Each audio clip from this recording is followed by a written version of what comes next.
Abra sua Bíblia no livro de Números, capítulo 20. Números, capítulo 20.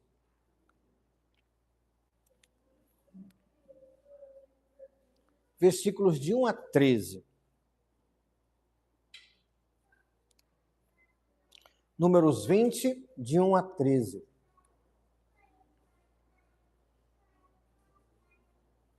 Você já ouviu falar que Moisés guiou o povo na terra prometida, tirou do Egito, abriu o Mar Vermelho, mas que Moisés não entrou na terra prometida? Você já ouviu essa história, não é?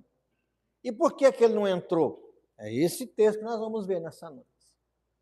Números 20, de 1 a 13, diz assim: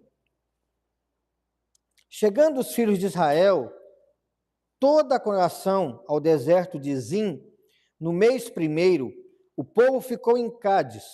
Ali morreu Miriam e ali foi sepultada.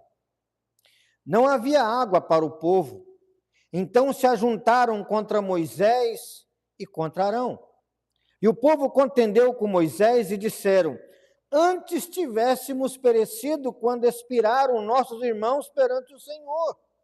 Porque trouxeste a congregação do Senhor a este deserto para morrermos aí, nós e os nossos animais?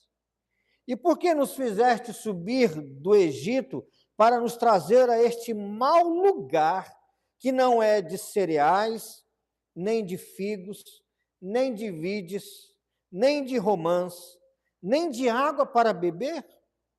Então Moisés e Arão se foram diante do povo para a porta da tenda da congregação e se lançaram sobre o seu rosto, e a glória do Senhor lhes apareceu.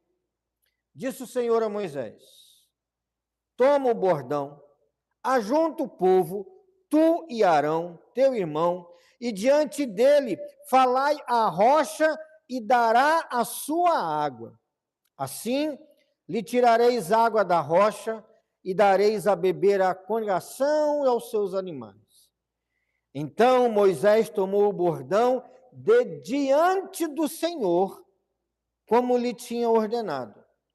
Moisés e Arão reuniram o povo diante da rocha, e Moisés lhe disse: Ouvi agora, rebeldes, porventura faremos sair a água desta rocha para vós outros? Moisés levantou a mão e feriu a rocha 2 vezes com o seu bordão, e saíram muitas águas, e bebeu a congregação e os seus animais. Mas o Senhor disse a Moisés e a Arão: Visto que não crestes em mim, para me santificardes diante dos filhos de Israel, por isso não fareis entrar este povo na terra que lhe dei. São estas as águas de Meribá, porque os filhos de Israel contenderam com o Senhor, e o Senhor se santificou neles. Nessa noite nós vamos meditar um pouquinho sobre a rocha ferida e a palavra da graça. A rocha ferida e a palavra da graça. Queridos irmãos, Números 20, de 1 a 13, é um relato notável da vida no deserto. Nesse texto, vemos Moisés, o servo de Deus, enfrentar um dos momentos mais difíceis de seu ministério, mais difíceis de sua vida, mais complicados. Eu quero ver com os irmãos, então, 3 verdades, 3 lições preciosas, a partir desse texto para o seu e para o meu coração, sobre a rocha ferida e a palavra da graça. E a primeira coisa que nós vemos aqui, dos versículos 1 ao versículo 5, é o cansaço do deserto. O cansaço do deserto. O capítulo começa com o quê? Versículo 1. Começa com luto. A morte de Miriam. Quem foi Miriam? Irmã de Moisés, irmã de Arão. Miriam é aquela que, quando o povo atravessou o Mar Vermelho e o Mar Vermelho se fechou sobre os egípcios, ela saiu dançando e tocando tamborim e louvando a Deus e declarando que o Senhor dos Exércitos venceu o cavaleiro e o seu cavalo, precipitou o mar sobre os inimigos. Ela e outras mulheres começaram a louvar ao Senhor e tocar instrumentos. Ela compõe uma canção de vitória. Mas Miriam morre. A voz que entoou o hino de vitória no Mar Vermelho se silencia em Gades por causa da morte. O deserto é um lugar de fadiga. O deserto é um lugar de perdas. Após 40 anos de caminhada, a natureza humana continua sendo posta à prova por Deus, e o texto começa com luto, com tristeza. Imagina o coração de Moisés, imagina o coração de Arão, enterrando sua irmã. Infelizmente, no entanto, além disso, o povo de Israel respondeu àquele momento, àquele lugar, e respondeu à fidelidade de Deus, respondeu à graça de Deus com ingratidão e rebeldia. O texto vai dizer que naquele lugar o povo olha e não tem água, e o povo começa a reclamar. E diante da falta de água, eles viram para Moisés e falam o quê? Moisés, por que você nos trouxe até aqui? Por que você nos trouxe para esse lugar? Eles se voltam contra Moisés, eles se voltam contra Arão. E o cansaço do deserto é visto não apenas no luto, nas perdas, mas o líder Moisés, o líder Arão, eles estão com o peso tremendo de, apesar da liderança deles, ouvir os liderados dizer, era melhor a gente não ter seguido vocês. Já imaginou o que é para Moisés ouvir isso? Deus usou para mandar 10 pragas para o Egito. Deus usou para abrir o Mar Vermelho. Deus usou para que tivesse uma nuvem os acompanhando de dia, um fogo à noite para iluminar e guiar. Deus usou para que águas amargas fossem águas doces. Deus usou para que, quando o povo foi atacado por serpentes, uma serpente de bronze levantava, e quem olhava para a serpente era curado, uma figura de Jesus. Quem olha para Jesus é curado. Moisés e Arão foram usados por Deus, mas agora, nesse lugar deserto e no cansaço do deserto, o povo se vê rebelde contra Arão, contra Moisés e contra Deus. É um peso tremendo para um líder como Moisés ouvir que teria sido melhor se tivessem continuado no Egito como escravos. Já pensou o que é ouvir isso? Moisés, você trouxe a gente até aqui, melhora lá no deserto, melhora lá no Egito. Em outro texto, o povo até reclama assim, lá tinha pepino, lá tinha cebola, coisa boa para comer. E aqui só tem esse maná que cai do céu todo dia. A tensão entre líderes e liderados é uma realidade antiga, irmãos. E Moisés, em sua humanidade, sentiu o golpe. Moisés, como um líder humano, ele sente um ressentimento, ele sente bronca, ele sente raiva, como nós vamos ver. E o povo reclamando, ele deu uma bambeada em Moisés, e Moisés fez bobagem por causa disso. Lá em Hebreus há um texto que diz que nós devemos tratar nossos líderes espirituais com dignidade. Tratá-los bem, para que o ministério dos nossos líderes não sejam penosos, não sejam difíceis.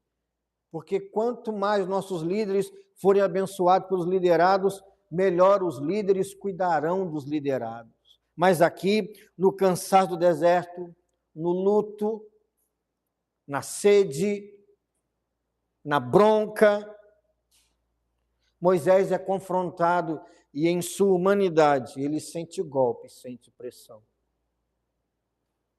Quando você olha para a sua vida, talvez você está num momento assim, maravilhoso. Ou quem sabe, sentindo o cansaço do deserto. Como você olha para as pessoas que estão à sua volta?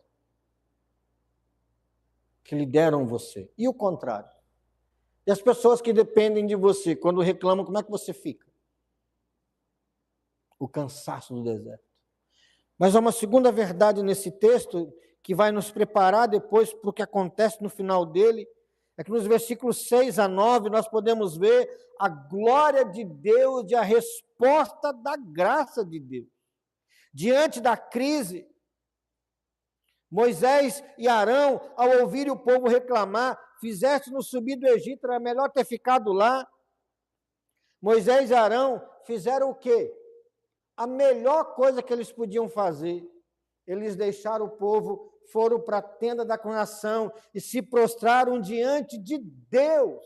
Que coisa maravilhosa, irmão. Se você for confrontado por alguém, se você é líder e o seu liderado confrontar você, antes de responder, antes de tomar decisão, vá orar ao Senhor. Vá falar com Deus. Diante da crise, Moisés e Arão fizeram o que de melhor um líder pode fazer, prostraram-se perante o Deus vivo, e a resposta de Deus para ele foi juízo. Arão, Moisés, manda fogo nesse povo. Foi isso que Deus fez? Não. Quando Moisés e Arão vão orar e falam, Deus, olha aí, não tem água, o povo está reclamando, olha a ingratidão do povo. Qual é a resposta de Deus? É graça. Porque Deus fala para Moisés e Arão assim, fala com a rocha, e da rocha vai sair a água para o povo de Israel e para os seus animais. Percebe a graça de Deus? O povo está reclamando, o povo está murmurando, confrontando Moisés, confrontando Arão. E quando Moisés e Arão vão clamar a Deus, Deus fala, eu vou dar água. Não vou derramar fogo, não vou matar ninguém, eu vou matar a sede desse povo. Percebe a graça de Deus aqui? Apesar de um povo reclamão, Deus foi misericordioso. A resposta de Deus não foi de juízo, mas a resposta foi de provisão, de sustento. Deus ordena que Moisés tome o bordão. Qual bordão? Olha aí o versículo de número 9. Então Moisés tomou o bordão da onde? De diante do Senhor. Moisés, então, ele toma o bordão que ficava diante do Senhor. Que bordão é esse? É a vara de Arão. Enquanto ele tivesse com o bordão, com aquela vara de Arão, ele iria dizer para a rocha, dê água, e a rocha ia dar água. Se você depois olhar Números capítulo 17, versículo 10, você vai ver que a vara, o bordão que estava diante do Senhor, não era o cajado de Moisés. O cajado de Moisés era aquele que ele tinha como pastor lá no deserto de Midian. O cajado de Moisés é aquele que quando ele ia mandar as pragas, ele entrava na presença de Faraó para confrontar Faraó com aquele cajado, com aquele bordão, com aquela vara. Quando ele foi transformar as águas do Nilo em sangue, diz o texto, que ele feriu o rio com aquele bordão, com aquele cajado. O bordão de Moisés, o cajado de Moisés, era o da autoridade legislativa, era do juízo, mas não era esse cajado que ele era para pegar, era para ele pegar o bordão que estava diante do Senhor, o bordão de Arão. E qual era o bordão de Arão, irmão? Quando o povo contendeu quem vai nos liderar junto com Moisés, Deus manda todo mundo pegar, cada líder de família, de tribo, uma vara, um bordão e colocar num determinado lugar. Depois de algum tempo, quando voltaram lá, apenas a vara de Arão tinha florescido, dado frutos. Deus escolheu aquele bordão, Deus escolheu aquela vara, representando Arão para dizer, Arão será meu sacerdote, Ele vai estar entre mim e o povo, ele vai interceder pelo povo, ele vai oferecer sacrifícios pelo povo. Eu escolho Arão e esse bordão vai ficar sempre diante de mim. Uma lembrança de que há um sacerdote que intercede, que ora, que pede, que clama, que intervém, que é mediador. Se o cajado de Moisés era o cajado do juízo, o cajado do legislador, a vara de Arão era o cajado da graça, da intercessão, da mediação. Moisés pega aquela vara que estava diante do Senhor, a vara, o bordão de Arão, sinal de graça, de mediação, de intercessão, e era para com aquela vara na mão, Moisés virar para a rocha e falar assim: rocha, dê água. Mas Moisés faz tudo errado. Ele pega aquela vara da graça e usa como se fosse a vara do juízo. Ele pega aquela vara da mediação e usa como se fosse a vara da condenação. E ele fere a rocha 2 vezes. Moisés pegou a vara que falava de vida e de ressurreição e usou para desferir golpes que não era nem para acontecer. Moisés trocou o ministério da intercessão e da graça pelo tribunal da própria ira. Ele estava com raiva, ele estava irado, ele estava nervoso, e ele vira então e fere aquela rocha. Aliás, vai dizer mais. O texto vai dizer que Deus fala assim com Moisés e Arão: pega a vara e fala com a rocha para dar água. O que Moisés e Arão fazem? Ele ajunta o povo e começa a brigar com o povo. Deus mandou Moisés falar com o povo? Não mandou. Mandou Moisés falar com a rocha. E, aliás, o que Moisés fala com o povo? Moisés fica altivo, irmãos. Moisés fica soberbo. Olha o que diz aí, versículo de número 10. Moisés e Arão reuniram o povo diante da rocha e Moisés lhe disse para o povo assim: ouvi agora, rebeldes. Já estava xingando o povo ainda. Porventura, nós podemos fazer sair água da rocha? Em outras palavras, vocês querem ver como nós somos líderes de verdade? Vocês querem ver como nós podemos? Vocês querem ver que vocês têm que engolir a gente? Percebe? O pecado de Moisés não foi apenas ferir a rocha. A ira, o cansaço do deserto, tirou Moisés do prumo. E Moisés usa a vara da misericórdia como se fosse vara do juízo. Então, além desse cansar do deserto e da reclamação do povo, e além então da glória de Deus, da resposta da graça de Deus, a gente caminha então para o grande erro de Moisés, de ferir em vez de falar. Versículos 10 a 12, então, você pode olhar na sua Bíblia. Aqui reside o centro da lição nessa noite. Em 1 Coríntios, capítulo 10, versículo 4, o apóstolo vai dizer que a pedra que estava com o povo na antiga aliança era quem? Era Cristo. A pedra era Cristo. 1 Coríntios 10, 4.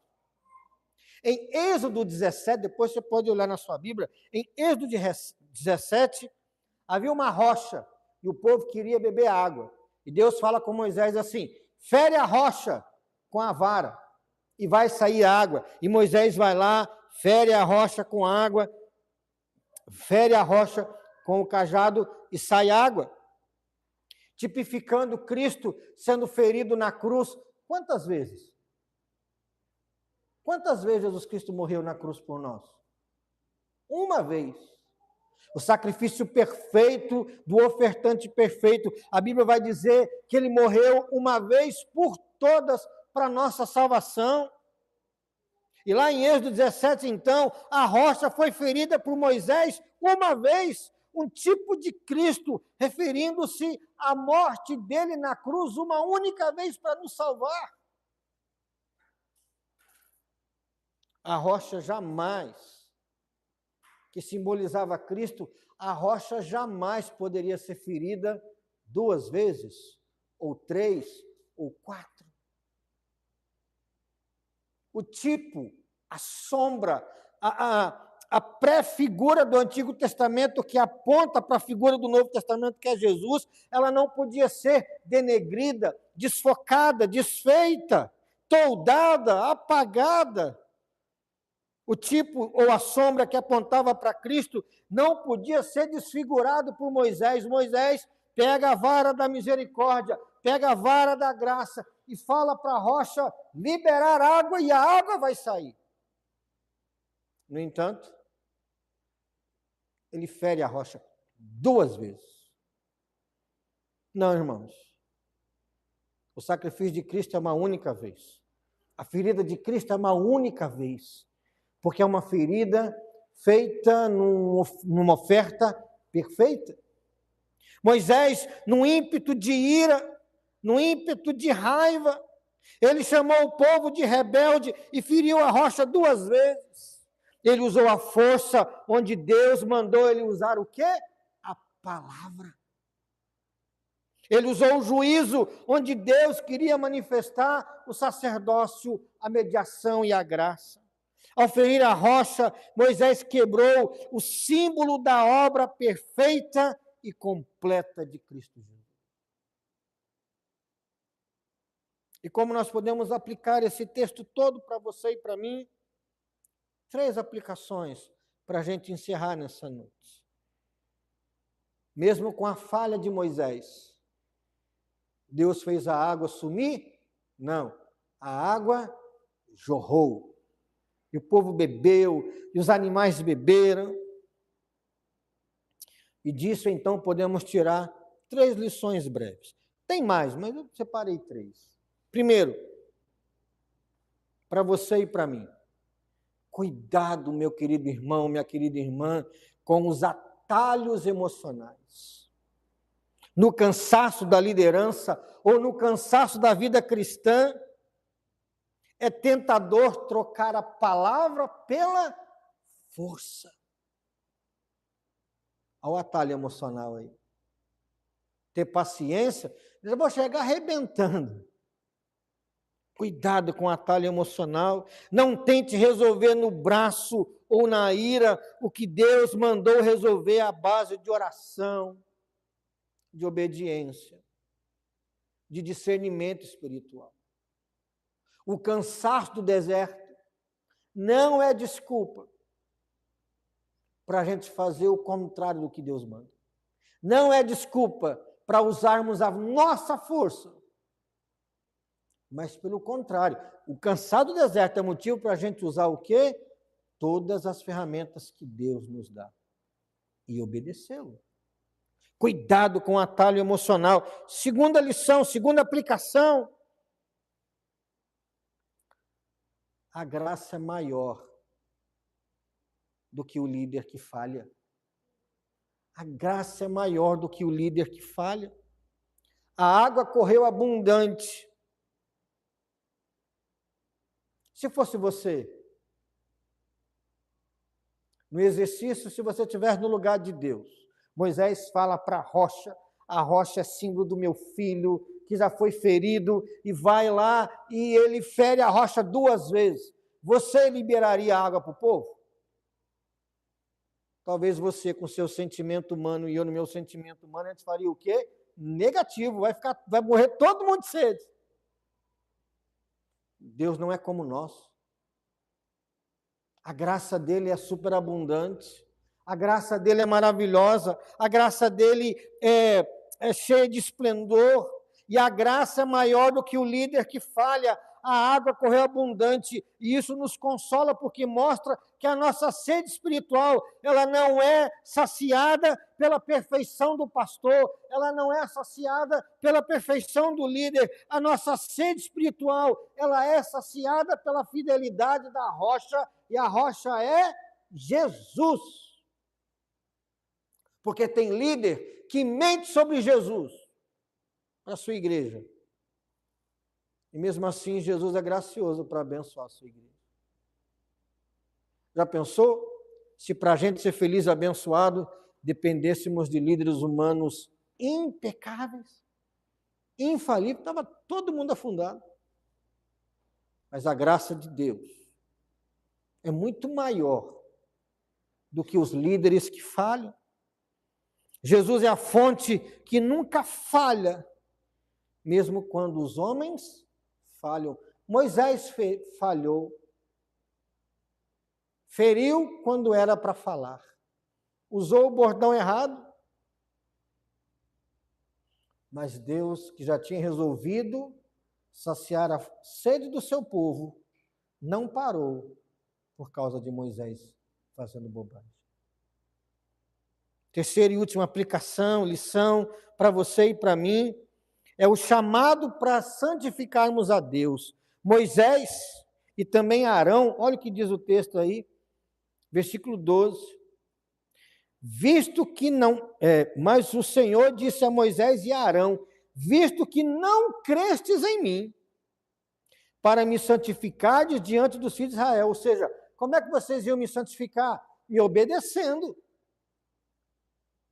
Por isso, não fareis entrar este povo na terra que lhe dei. Quem é proibido de entrar na terra prometida?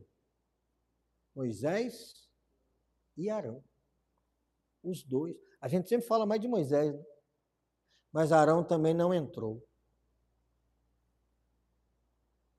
Moisés e também Arão foram impedidos de entrar na terra prometida porque não santificaram o Senhor diante do povo. Nosso papel, irmãos, não é apenas de dar água às pessoas, de pregar o evangelho, de falar, Jesus salva, esse é o caminho. O nosso papel é muito mais do que proclamar isso, mas é de agir de tal modo que o caráter santo e gracioso de Deus seja visto por todos. Não bastava tirar água de qualquer jeito, tinha que tirar água da rocha do jeito certo. Somos chamados não só para proclamar o evangelho para as pessoas e falar, olha, Jesus é o caminho, mas nós somos chamados pessoalmente para andar no caminho. É assim que santificamos ao Senhor. E olha que interessante no versículo 13. São estas as águas de Meribá, dessa contenda, desse momento triste, porque os filhos de Israel contenderam com o Senhor. Mas o que é que diz o finalzinho aí? E o Senhor se santificou neles. Como? Bom, Moisés, eu falei que ia dar água, e eu dei água. Você não obedeceu, você não vai entrar na terra prometida. Perceba? Justo, misericordioso. Já que você, Moisés, e você, Arão, já que vocês não me honraram, já que vocês não santificaram o meu nome diante do povo, pode deixar que eu mesmo vou honrar o meu nome. O povo vai beber água, mas vocês não vão levar esse povo para dentro da terra prometida. É até comum alguém falar assim, né? Parece que o pecado deles foi tão pequeno para não entrar na terra prometida, mas não foi pequeno não, irmãos. Foi pequeno não. Que aprendamos a falar à rocha, confiando que o sacrifício de Jesus é suficiente, uma vez feito, para suprir todas as nossas necessidades no deserto dessa vida. Eu não tenho que ferir Jesus, brigar com Jesus. Eu só tenho que falar com Jesus. Ele morreu, ressuscitou, uma vez por todas, para que você e eu sejamos salvos. A rocha foi ferida, e não devia ter sido. 2 vezes ainda aqui. Mas mesmo assim, a palavra da graça é liberada por Deus. Que essa lição traga temor ao nosso coração, para obedecermos ao nosso Deus o tempo todo. Santificar a Deus. Lembram da oração do Pai Nosso? Santificado seja o teu não. O que isso quer dizer? Jesus, Senhor Deus, que o Senhor seja obedecido aí no céu e por mim aqui na terra.